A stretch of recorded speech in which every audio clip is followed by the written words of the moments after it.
नमस्कार, आदाब, सत श्री अकाल। मैं हूं आपके साथ फैज़ आब्दी और आप देख रहे हैं टुडे प्रेस इंडिया। शिया कॉलेज जो है लखनऊ में बहुत बड़ी संस्था है, जहां पर कई सारे लोग पढ़कर निकले जो आज कई ऊंचे स्तर पर बैठे हैं। बड़ी बड़ी लोक सेवा आयोग में भी लोग शिया कॉलेज से पढ़कर वहां पर मौजूद हैं। हमारे साथ शमील शमशी साहब मौजूद हैं। आइए इनसे पूछते हैं। शमील शमशी साहब, पहला सवाल आपसे ये है कि आपको शिया कॉलेज के लेकर क्या क्या मांगे हैं? देखिए, ऐसा है कि शिया कॉलेज जो है वो इस वक्त जिन हाथों में है, वहाँ पे भ्रष्टाचार का मामला जो बन रहा है वो बहुत बड़े पैमाने पे हो रहा है। उसमें क्या है कि एक तो नियुक्तियों में जो भ्रष्टाचार है, मैंने अभी जो है वो 22 दिसंबर को एक वो होने वाली थी, इनके क्या एक इंटरव्यू होने वाले थे 5 विभागों के, जिसमें मैंने 2 विभागों के इंटरव्यू के लिए पहले ही ये खोल दिया कि इसमें किन लोगों के इंटरव्यू जो है वो ओके होके और उनका किसका सिलेक्शन होने जा रहा है। ये बात मैंने गवर्नर को भी और उसके अलावा वाइस चांसलर को भी जब बता दी, तो उसके बाद खैर उन इंटरव्यूज़ के नियुक्तियों को रोक दिया गया और वो इंटरव्यू जो थे वो घबरा के शिया कॉलेज प्रशासन ने 2 इंटरव्यूज़ में जिसमें नाम खोले थे उनके नहीं कराए और अभी तक नहीं कराए, क्योंकि वो उसमें अपने परिवार के लोगों को शामिल करा के उनको नौकरी देना चाहते थे। जब ये चीज़ सामने आई तो इन लोगों को लगा कि साहब अब तो ये भेद खुल जाएगा, इसलिए उन्होंने वो इंटरव्यू को रोक दिया। ये जो भ्रष्टाचार है वहाँ पे 25-25, 30-30, 40-40 लाख रुपए लेके वो वहाँ पर जो है वो नौकरियाँ देते हैं। और ख़ास बात ये है कि जो ये सरमाया हमारी कम्युनिटी का है, उसमें क्या करते हैं कि हमारी ही कम्युनिटी के लोगों को जो है वो नेगलेक्ट कर देते हैं और उनको किसी भी हालत में नौकरियाँ इसलिए नहीं देते क्योंकि वो अगर उनसे रिश्वत मांगेंगे या उनसे पैसा मांगेंगे नियुक्तियों का, तो कौम में और कम्युनिटी में ये बात फैलेगी। तो उसको रोकने के लिए जो है वो दूसरे धर्म के, हमें हालांकि किसी धर्म समुदाय के लोगों से हमें वो नहीं आपत्ति कि किसको करें, जो एलिजिबल है उसको करें, लेकिन इस प्रकार से हमारे हिंदू भाइयों से भी बड़ी तादाद में रिश्वत लेकर उनको नौकरी देना, ये करना, ये जो है वो सभ्य समाज के ख़िलाफ़ है। और भ्रष्टाचार कि इस मामले को मैं बड़े पैमाने मैंने उठाया है और इन लोगों को, अभी आपको मैं बताऊं, रिसेंटली जो था वो इनका एक प्रोग्राम था जिसमें वाइस चांसलर को इन्होंने बुलाया था और मैंने एक प्रेस कॉन्फ्रेंस करके वो किया, तो उसके बाद वो दोनों लोग उस प्रोग्राम में नहीं आए। तो इनके भ्रष्टाचार का मामला जो है वो ख़त्म की कगार पर है और इंशाल्लाह नई कमेटी जो बनेगी वो ईमानदारी से शिया कॉलेज को चलाएगी। अच्छा, ये बताइए कि शिया कॉलेज में आप भ्रष्टाचार के लड़ रहे हैं, मगर शिया कॉलेज की तरक्की के लिए आप कुछ करना चाहेंगे? क्या क्या करेंगे क्योंकि शिया कॉलेज जिसमें तरक्की होगी और लोग भी वहाँ से पढ़ के जो आगे निकले, आप फिर से वही दौर पुराना वापस आए? देखिए, ऐसा है कि एक तो पहली चीज़ ये कि हमारी दिली तमन्ना है और कौम के लिए और मिल्लत के लिए बहुत ज़रूरी है कि शिया कॉलेज अब शिया कॉलेज ना रहे, शिया यूनिवर्सिटी बने। इसके लिए अब तक 100 सालों में कभी कोई कारगर कदम नहीं उठाया गया, क्योंकि जो लोग इसको अपने पंजे में जकड़े हुए हैं वो चाहते ही नहीं कि उनके हाथ से, अगर यूनिवर्सिटी बन जाएगा तो जाहिर सी बात उनके हाथ में नहीं रहेगा। तो वो चीज़ को अपने हाथ से निकलने से रोकने के लिए जो है वो पूरी मिल्लत के साथ धोखा कर रहे हैं और इस कॉलेज को जो है वो एक कॉलेज ही की तरह रखे हुए, जबकि ये यूनिवर्सिटी बन जाना चाहिए था अब तक। अच्छा, एक सवाल हमारे दर्शक ने पूछा था कि आपसे ज़रूर पूछेंगे कि आप भी बीजेपी के फॉलोअर्स हैं और जिनके खिलाफ लड़ रहे हैं वो भी बीजेपी से काफ़ी सालों से जुड़े हैं, तो क्या सरकार से किस तरीके से, सरकार किसकी सुनेगी, क्या होगा, किस तरीके से लड़ेंगे, ये कैसे होगा? देखिए, ऐसा है कि पहली चीज़ ये कि मैं पॉलिटिकल आदमी हूँ नहीं और ना ही किसी पार्टी का सपोर्टर हूँ, ना ही किसी पार्टी का मुखालिफ हूँ।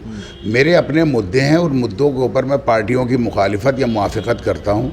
मेरे लिए सबसे अहम चीज़ ये है कि मेरी कम्युनिटी जो है वो तरक्की करे और उस कम्युनिटी के जो लोग हैं उनको जो सरकार की योजनाएं हैं उनका लाभ मिले, जैसे सारे लोग अपनी कम्युनिटीज़ के लिए चाहते हैं, चाहे वो जाट समुदाय के हों, चाहे दलित समुदाय के हों। उसी तरह से मैं शिया समुदाय के लिए चाहता हूं कि उनको सरकार की योजनाओं का लाभ मिले और वो उन तक पहुँचे। और जो सरकार भी हमारे लोगों को अगर इस मामले में नज़रअंदाज करती है तो हम उसके विरोधी होते हैं। दूसरी चीज़ ये कि ये जो मुद्दा मैंने उठाया भ्रष्टाचार का मुद्दा है, सरकार कोई भी हो उसको भ्रष्टाचार के ख़िलाफ़ तो कार्रवाई करनी ही होगी और चाहे उसके लिए किसी भी हद तक जाना पड़े। तो अगर सरकार आपकी मांगें नहीं सुनती तो अगला कदम क्या होगा आपका? नहीं, मैंने पहले भी प्रेस कॉन्फ्रेंस में भी कहा कि अगर सरकार इस चीज़ के ऊपर नहीं होगा तो मुझे आंदोलित होना पड़ेगा और इस मामले को बिल्कुल लोगों तक पहुंचाना है और लोगों को इसमें, और बहुत बड़े पैमाने पर लोग, चाहे वो वकीलों की टीम हो चाहे और लोगों की टीम हो, बहुत बड़े पैमाने पर लोग मेरे साथ जुड़े हैं। और अभी मैंने कहा था कि अगर मैं गवर्नर साहिबा का और उसमें घिराव करूंगा अगर ये लोग पहुँचेंगे, खैर बहरहाल उन्होंने हमारी मांग को मान लिया और नहीं पहुँचे, ये अच्छी बात है। आरिफ मोहम्मद ख़ान साहब जो केरल के गवर्नर हैं, उनको इन्होंने बुलाया, हमने उनको भी अवगत कराया कि साहब ये लोग जो हैं वो भ्रष्टाचार से बचने के लिए ये सब चीज़ें कर रहे हैं, तो लिहाजा जो है वो अगर कोई भी इस तरह की चीज़ होगी तो हमें आंदोलित होना पड़ेगा। अच्छा, और ये आपकी मांग ये है कि इनको हटाया जाए?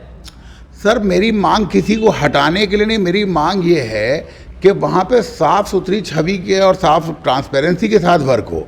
ये आप खुद सोचिए कि कहीं पर भी किसी भी कॉलेज के बारे में अगर ये पता चले कि साहब मैनेजमेंट और मुलाजिमत दोनों में एक ही परिवार के लोग हैं, तो कैसे ट्रांसपेरेंसी रह सकती है। मेरी बस इतनी ही मांग है, मैं अगर वो आज भी चाहे मैनेजमेंट से इस्तीफ़े दे दें चाहे मुलाजिमत से इस्तीफ़े दे दें, अगर उनको मैनेजमेंट में रहना है तो मुलाजिमत में वो उनके परिवार के लोग ना रहें, और अगर मुलाजिमत में रहना है तो मैनेजमेंट में ना रहें।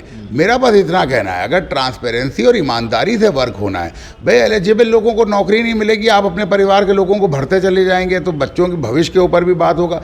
मैं तो अपनी बेटी की पढ़ाई की फिक्र कर रहा हूँ कि अगर मुझे शिया कॉलेज में अपनी बेटी को पढ़ाना है तो मैं उसको कैसे इन लोगों से पढ़वाने के लिए भेज दूँ जहाँ पे एलिजिबल लोग और पढ़ाई कराने वाले लोग ही मौजूद ना हों। शमील भाई, आप कौम के उलमा तो नहीं हैं, लेकिन जो उलमा हैं वो इस मामले में क्या कहते हैं? आपसे कुछ किसी से बात हुई? सर देखिए, ऐसा है कि पहली चीज़ ये कि ये आंदोलन जो है वो हर व्यक्ति को चलाना चाहिए कि जिसका शिया कॉलेज से कहीं ना कहीं जुड़ाव रहा है। उलमा जो लखनऊ के हैं उन्होंने बहुत चीज़ों में कभी आवाज़ नहीं उठाई, तो वो इसमें भी नहीं उठा रहे, तो हमें उनसे शिकवा भी नहीं होता है। लेकिन उन उलमा की वजह से हम भी खामोश बैठे, ये इंसाफ की बात नहीं है। जो लोग भी इस मामले में आगे आ सकते हैं उनको बोलना चाहिए, जो नहीं आते हैं उनकी मजबूरियाँ होंगी, वो नहीं बोल। कौम के लिए सभी को एक ही मंच बनाना चाहिए, क्योंकि कौम एक ऐसी जगह जा रही है जहाँ जो कि बहुत अंधेरा, आगे अंधेरा ही अंधेरा है, रोशनी नहीं है। एक रोशनी के लिए शिया कॉलेज को बनाया गया था, तो वो अब उस दौर में जा रहा है, तो उस पर कहीं ना कहीं मौलानाओं को या उलमाओं को इस पर आना चाहिए। सर देखिए, ऐसा है कि मैं हमेशा ये मानता हूँ कि कोई भी चीज़ के लिए ज़रूरी नहीं है कि एक मंच पे सब लोग आएँ। सबसे ज़रूरी चीज़ होती है मंजिल सबकी एक हो, रास्ते चाहे जैसे भी हों। अगर सब लोग शिया कॉलेज को बचाने के लिए अपने अपने रास्ते से भी कोशिश करें तो इंशाअल्लाह शिया कॉलेज बचेगा और वाकई दिखेगा कि दुनिया में एक कितना बड़ा, आप सोचिए कि कश्मीर से लेके कन्याकुमारी तक शियों की ये पहली यूनिवर्सिटी होगी कि जिसको शिया जो हैं वो हर तरह का बच्चा और स्टूडेंट वहाँ पढ़ने आ सकता है।